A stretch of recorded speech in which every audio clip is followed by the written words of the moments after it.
Jonathan Edwards. Afeições religiosas. Parte 3, capítulo 6. Continuação. O sexto ponto da parte 3. Afetos da graça fluem da consciência profunda da insuficiência pessoal. Humilhação evangélica descreve a sensação de incapacidade pessoal e indignidade do cristão e sua atitude de coração em resposta a Deus, em meio a toda a sua carência. Deve ser estabelecida uma distinção entre humilhação legal e evangélica. A primeira acontece quando o ser humano vive em seu estado natural, sem afetos da graça. A outra é característica dos verdadeiros cristãos. A primeira pode acontecer devido à influência comum do Espírito de Deus, especialmente quando provocada pela consciência natural. Mas a outra é a influência específica do Espírito de Deus, que implanta e exerce princípios sobrenaturais e divinos. A primeira é o sentimento geral de respeito à religião, como os israelitas experimentaram diante da revelação dos atributos de Deus quando ele lhes entregou a lei no Monte Sinai. Mas a outra só acontece quando existe uma percepção pessoal da beleza transcendente das coisas divinas em sua excelência moral. Na primeira, a impressionante grandeza e perfeição de Deus, bem como a severidade de sua lei, convencem as pessoas de que são extremamente pecadoras e culpadas, expostas à ira divina. Contudo, não percebem que sua indignidade decorre do pecado, nem enxergam a natureza abominável do pecado. A verdadeira noção do pecado se encontra apenas na humilhação evangélica, na visão pessoal da beleza da santidade e da perfeição moral de Deus.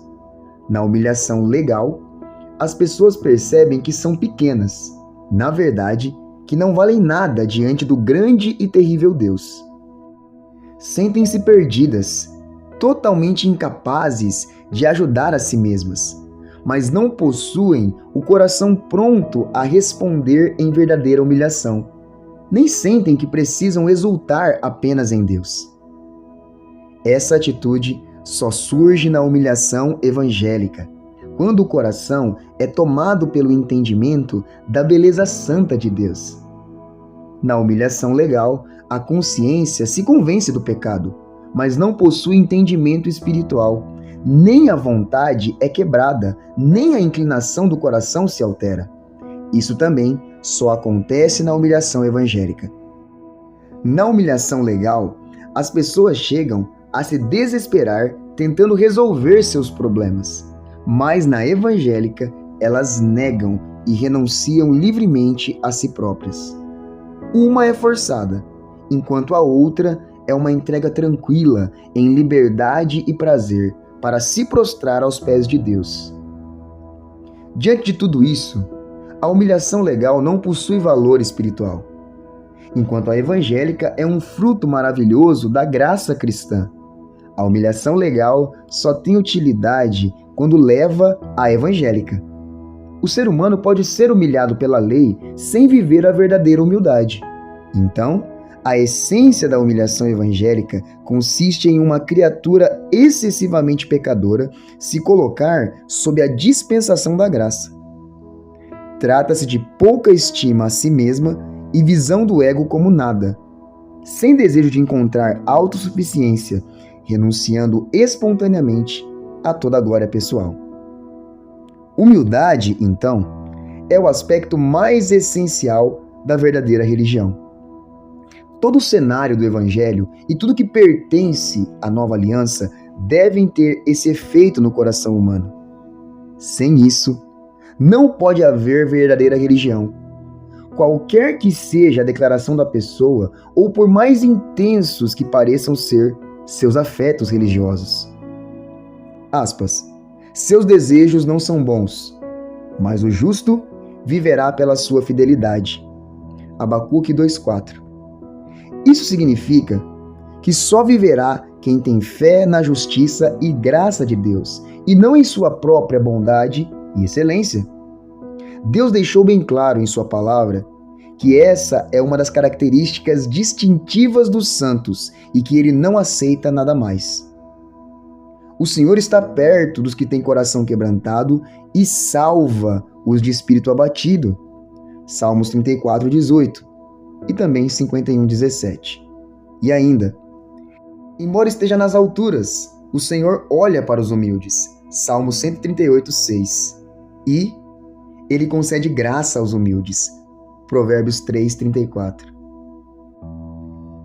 No Novo Testamento também lemos: bem-aventurados os pobres de espírito, pois deles é o reino dos céus. Mateus 5, 3.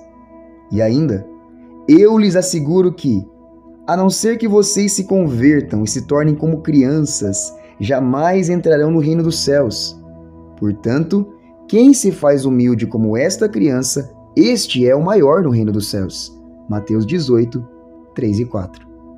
Vemos, na história da mulher que ungiu os pés de Jesus com um unguento precioso, na parábola do publicano e do fariseu, e em muitos outros incidentes na vida de nosso Senhor, que ele enfatiza a importância da humildade. Se tomarmos as Escrituras Sagradas como nossa regra para julgar a natureza da verdadeira religião, então teremos de considerar a humildade uma das características mais essenciais do verdadeiro cristianismo. Calvino escreveu em suas Institutas o seguinte: sempre apreciei imensamente a seguinte declaração de Crisóstomo. Ele disse: o fundamento de nossa filosofia é a humildade. E gosto ainda mais do que disse Agostinho. Como o retórico, que ao ser perguntado sobre a primeira regra da eloquência respondeu: pronúncia. Quanto à segunda, pronúncia. E a terceira respondeu também: pronúncia. Da mesma forma, se você me questionar quanto aos preceitos da religião cristã, responderei em primeiro, segundo e terceiro lugares e para sempre, humildade. O grande dever do cristão é negar a si mesmo. Isto consiste em duas atitudes. Primeiro, negar as inclinações mundanas e seus prazeres. E segundo, negar a autoexultação e renunciar à importância pessoal, esvaziando-se de si mesmo. A renúncia pessoal precisa ser feita de livre vontade, a partir do coração. Então o cristão terá a humilhação evangélica. Esta última parte é a mais difícil da autonegação, embora as duas aconteçam juntas. Anacoretas e reclusos renunciaram ao mundo e aos prazeres comuns, de modo que tomaram a primeira atitude, mas não chegaram necessariamente à segunda. O orgulho espiritual ou autojustificação pode ser uma postura de exaltação pessoal diante de Deus, colocando-se acima de seus semelhantes. Essa humilhação, até os hipócritas mais destacados, que se gloriam em sua morte para o mundo, fracassam totalmente em ter, pois, se não forem conduzidos pelo Espírito, não serão guiados a um comportamento condizente com a humildade santa. Algumas pessoas criticam muito doutrinas, pregação e espírito legalistas, mas talvez entendam muito pouco o que estão criticando. O espírito legalista é muito mais sutil do que imaginam. É capaz de espreitar, agir e tomar o coração mesmo enquanto a pessoa está falando contra ele. Enquanto a pessoa não se esvaziar de si mesma e de sua própria justiça e bondade, continuará com o espírito legalista. O orgulho da própria justiça, moralidade, santidade, afeto, experiência, fé, humildade ou qualquer outra bondade é legalismo. Na criatura decaída, isso não passa de orgulho espiritual. Ela confia inerentemente nisso e assim elogia a si mesma diante de Deus. Com tal estímulo, se apresenta diante de Deus em oração e espera muito dele. pensa que isso faz com que Cristo a ame e que ele está disposto a vesti-la com sua justiça. A pessoa pode até mesmo acreditar que Deus se agrada de sua experiência e graça. Contudo, esse tempo todo, ela não passa de mera criatura iludida. É possível até ter espírito de autojustificação sobre a humildade e de autoconfiança quanto à própria humilhação.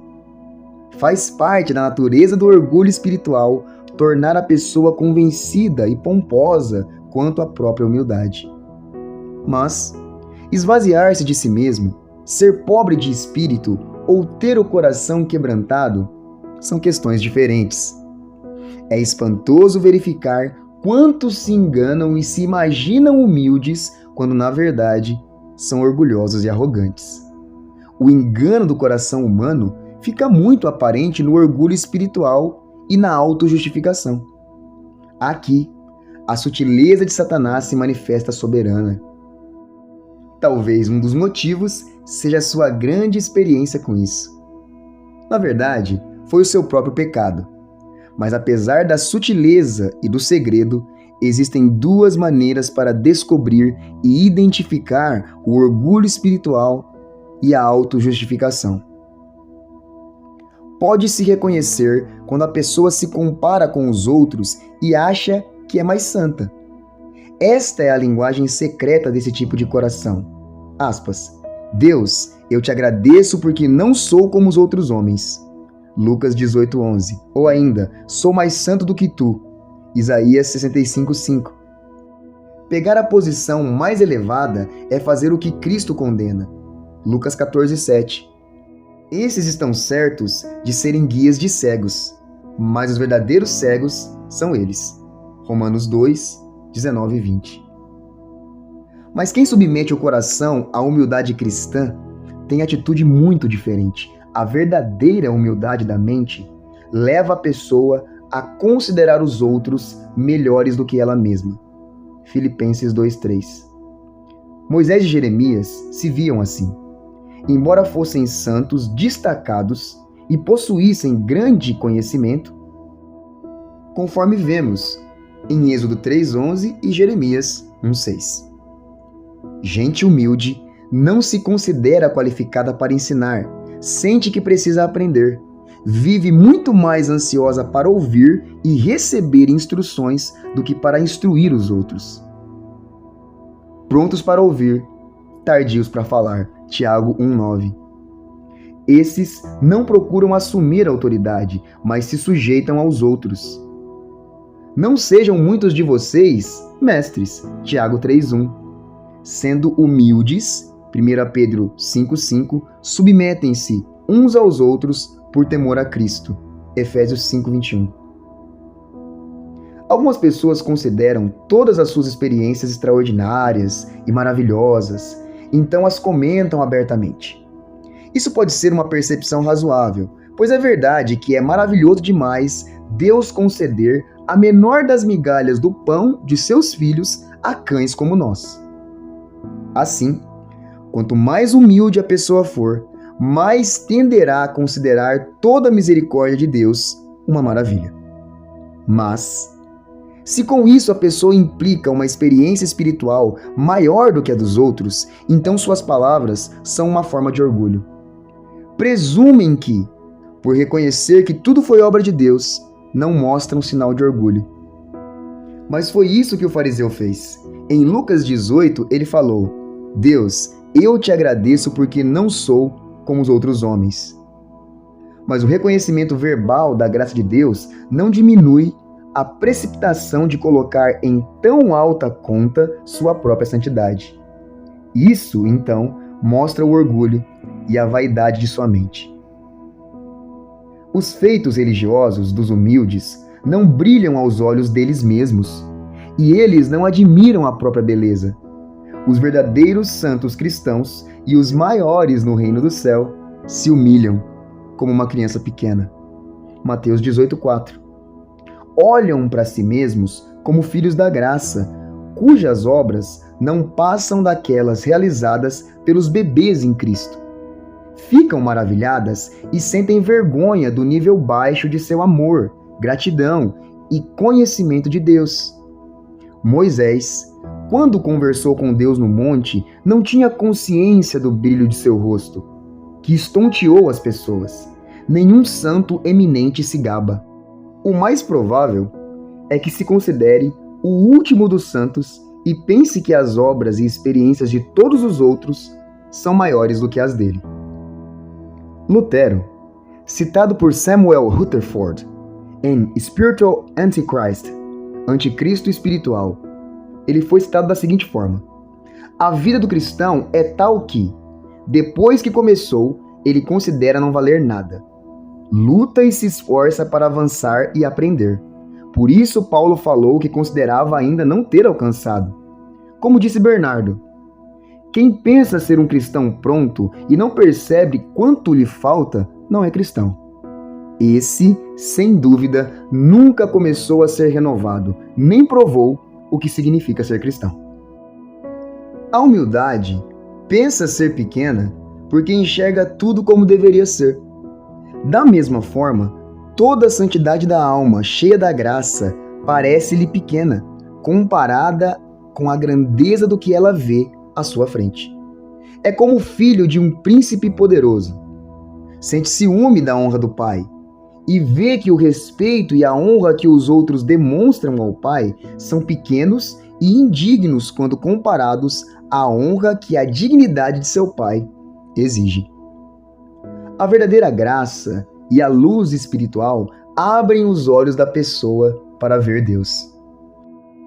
Quanto maior a visão e a percepção da excelência e glória infinitas de Deus em Cristo, e de como o seu amor pelos pecadores não tem comprimento, largura, profundidade nem altura, maior será o espanto da pessoa ao ver como sabe pouco sobre amar a Deus e a um Redentor glorioso.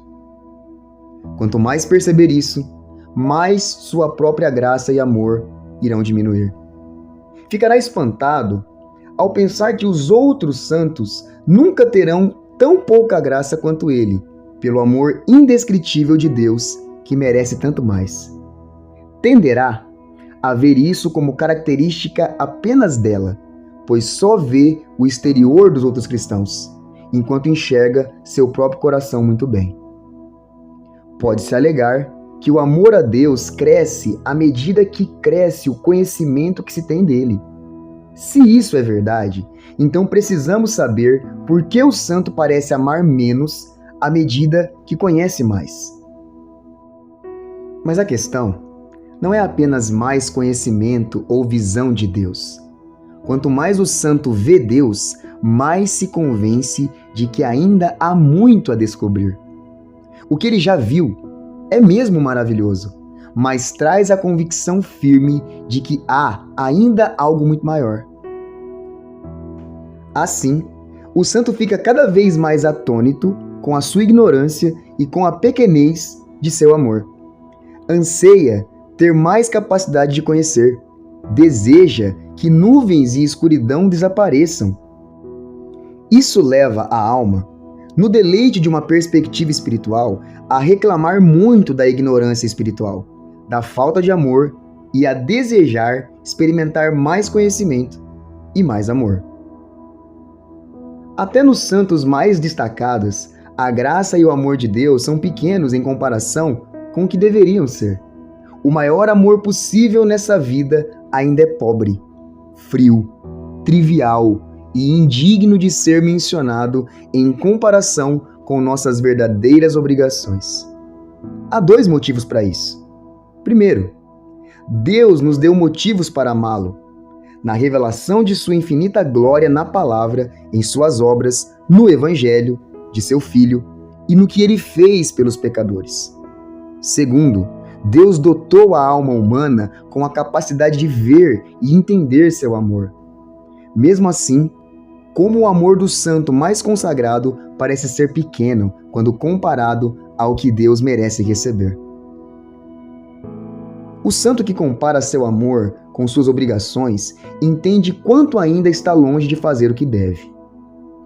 Nota também como é pequeno seu amor e como é grande a corrupção que ainda existe em seu íntimo. Pecado é fazer menos do que o que Deus pede de nós. Quanto mais o santo se dá conta de sua incapacidade, mais vê como é desprezível. Assim, parece estar cheio de pecado, sem amar suficientemente a Cristo. A seus olhos, comete a ingratidão mais repugnante. Os santos tendem, ainda, a colocar seu pecado acima de tudo de bom que existe neles. Consideram o menor dos pecados contra o Deus infinito uma perversão infinita. Sentem que o grau mais elevado de sua santidade não tem amor infinito. Por isso, é nada em comparação com a abominação do menor dos pecados. Quanto mais luz espiritual a pessoa tem, mais essa atitude se intensifica. Muitos religiosos querem esconder e cobrir a corrupção de seu coração para não se verem como são diante de Deus. Mas quanto mais se santificarem, mais luz do céu terão na alma. Assim, verão a si mesmos como ainda mais fracos e pecadores. A única providência a tomar é cobrir a si mesmos com a justiça de Cristo e permitir que as deficiências sejam engolidas pelo feixe de luz da abundante glória e amor de Deus. Mas como será que nosso amor mais ardente e nossos louvores parecem aos seres celestiais que contemplam incessantemente a beleza e a glória de Deus?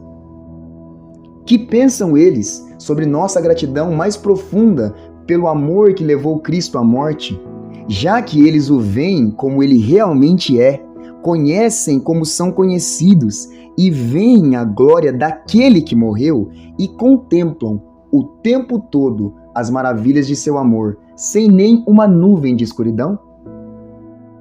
Não é de espantar que as realizações mais elevadas dos santos na terra parecem desprezíveis aos olhos deles, que habitam na luz da glória de Deus e o veem como ele é.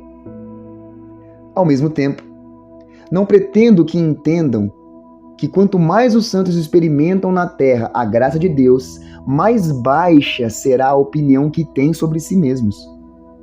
Em muitos aspectos, acontece exatamente o contrário. Já que quando exercitam a graça, acontece libertação proporcional da corrupção do pecado. São mais livres da culpa do que muitos que continuam apenas com a percepção legal do pecado. Porém, também é verdade que a hora em que os filhos de Deus são mais sensíveis aos seus próprios pecados é quando desfrutam mais da verdadeira e pura graça de Deus. O maior no reino é que se humilha como o menor dos pequeninos. Mateus 18:4. Com base nisso, podemos apresentar uma regra quase sem exceções. Aquele que tende a pensar que é melhor quando comparado aos outros, que se considera mais notável na experiência cristã, está fadado a se enganar. Não é mais santo, vive apenas no engano de um espírito orgulhoso e hipócrita. Se essa postura é constante e domina seus pensamentos, então ele não é santo. Na verdade, mostra que tem menos entendimento da verdadeira experiência cristã. A pessoa tomada de presunção demonstra que não conhece nada sobre a verdadeira luz espiritual. Quanto mais conhecimento espiritual a pessoa tem, mais sensível fica à sua própria ignorância. Aspas. Quem pensa que conhece alguma coisa, ainda não conhece como deveria. 1 Coríntios 8:2. Agur fez uma grande descoberta sobre Deus e foi tomado de admiração diante da glória e das obras maravilhosas e exclamou, com percepção profunda de sua ignorância.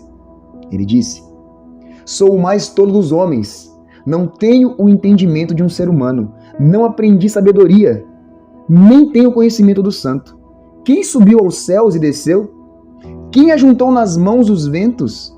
Quem embrulhou as águas em sua capa? Quem fixou todos os limites da terra? Qual é o seu nome?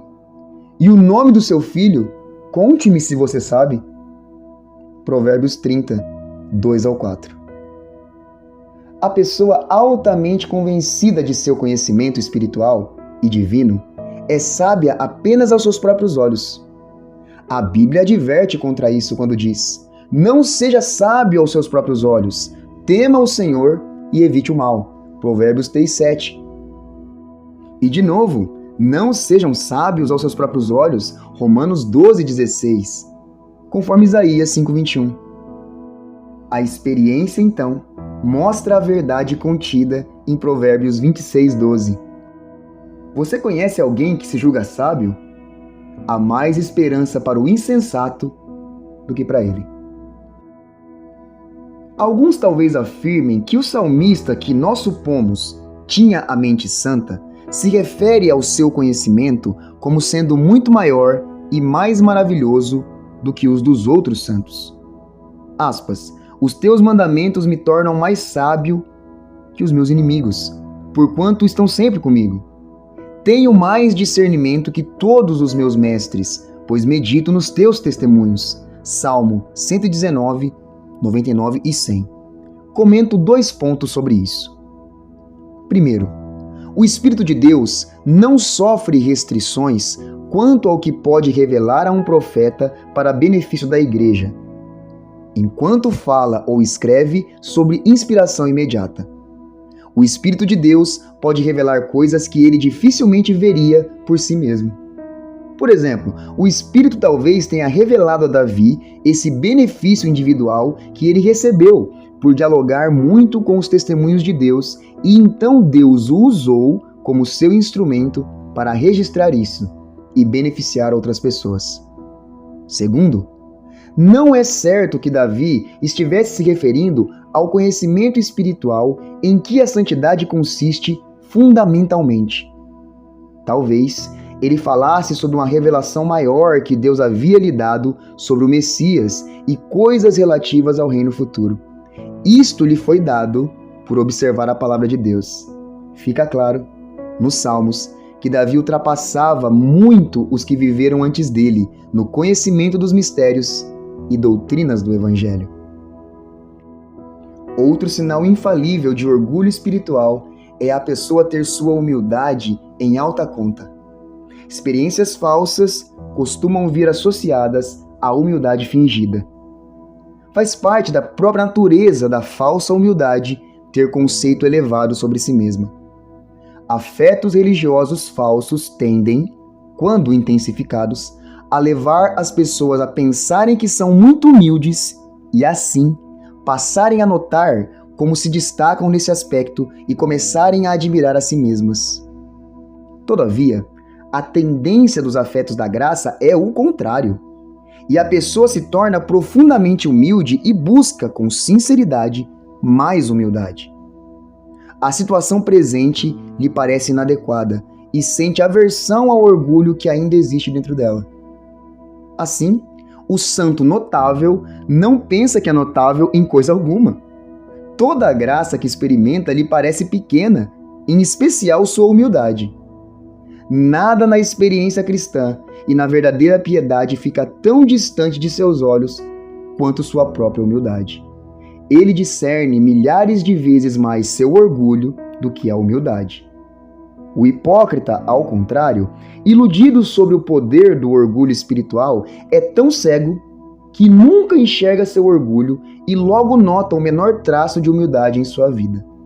Repito, o cristão humilde tem mais possibilidade de encontrar falta em seu orgulho do que no dos outros. Tende a dar interpretação mais favorável às palavras e comportamento alheios e pensa que ninguém é tão orgulhoso quanto ele. Mas o hipócrita, orgulhoso, identifica de pronto o cisco no olho de seu irmão. Jamais percebe a trave no seu próprio olho. Está sempre criticando o orgulho de alguém, encontrando falhas na aparência e no estilo de vida do outro. Mesmo assim, nunca enxerga a imundície de seu próprio coração. Essa tendência dos hipócritas de ter em alta conta sua humildade os leva a exibir uma humildade falsa. Como no passado, Os falsos profetas, Zacarias 13:4, Isaías 57:5, fazem grande demonstração de sua humildade. Cristo disse que os fariseus faziam o mesmo. Chamavam a atenção quando estavam jejuando, Mateus 6,16. A verdadeira humildade não se exibe, nem é barulhenta. O verdadeiro penitente se mantém tranquilo e silencioso. Aspas. Assente-se solitário e fique em silêncio, porquanto esse jugo Deus pôs sobre ele. Lamentações 3:28. Frequentemente, o silêncio está relacionado à humildade. Se você agiu como tolo e exaltou-se a si mesmo, ou se planejou o mal, tape a boca com a mão. Provérbios 30:32. A pessoa verdadeiramente humilde, que tem em pouca estima sua justiça e santidade, é pobre de espírito. Isso significa que tem visão inferior de si mesma e, por isso, age como inferior.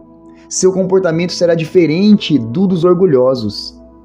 Aspas. O pobre usa súplicas, mas o rico responde asperamente.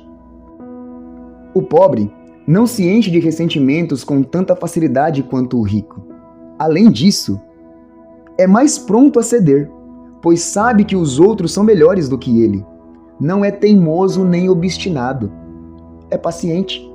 Como prevê que será desprezado, suporta com paciência. Não se irrita quando alguém o ignora e lhe dá pouca atenção, pois está pronto para ocupar posição de inferioridade.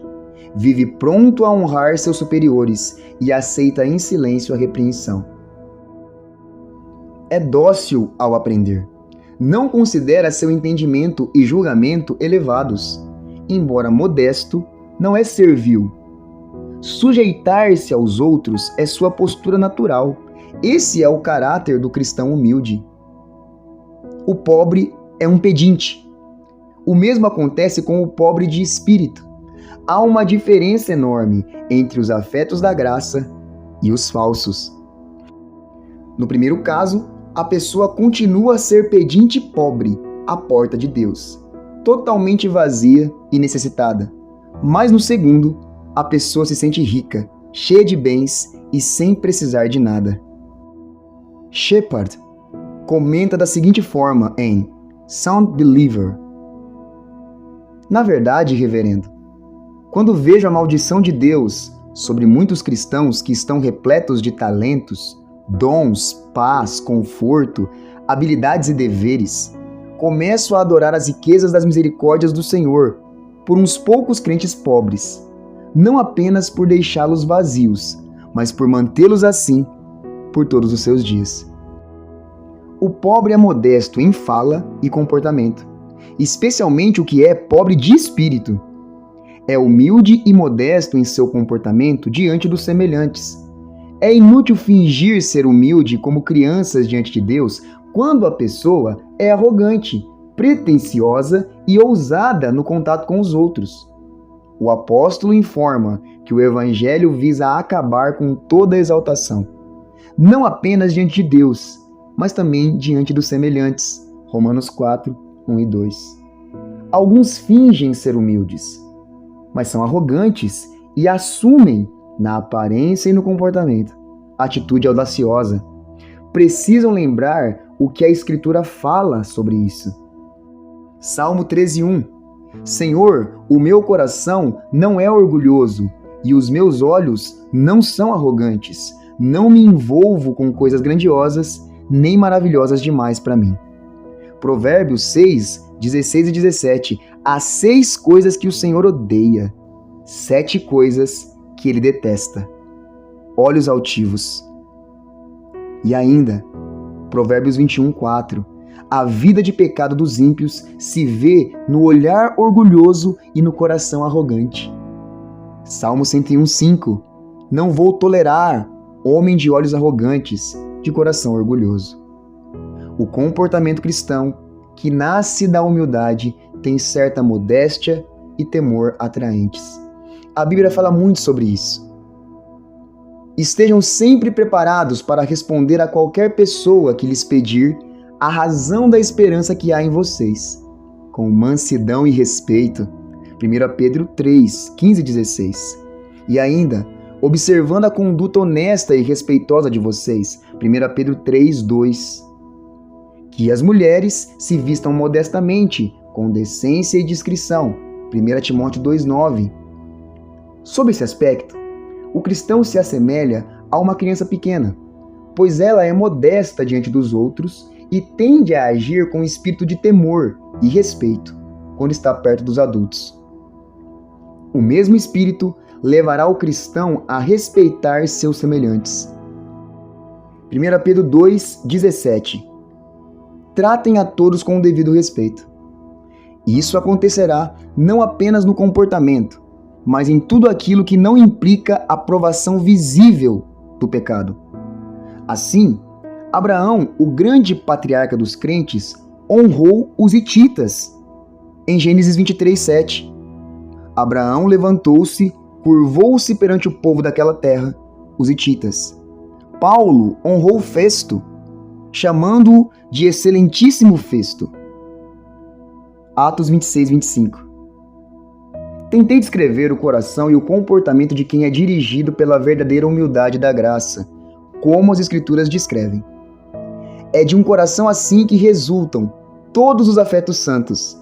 Os afetos cristãos são como um unguento precioso que Maria derramou sobre a cabeça de Cristo, enchendo a casa com um perfume agradável.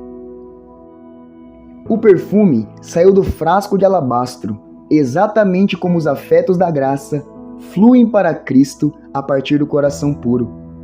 O frasco quebrado foi para que o unguento pudesse ser derramado e espalhar o perfume. Semelhantemente, os afetos da graça fluem de um coração quebrantado. Todos os afetos da graça, que são perfume suave para Cristo e enchem a alma do cristão com doçura e perfumes celestiais, são afetos de corações quebrantados. Assim, o amor cristão, seja a Deus ou a seu semelhante, é humilde, de coração quebrantado. Os desejos dos santos, por mais intensos, são humildes. A esperança deles é humilde. A alegria, mesmo quando indizível e cheia de glória, é humilde, de coração quebrantado, e o deixa mais pobre de espírito, mais semelhante a uma criança e mais disposto a se comportar com humildade.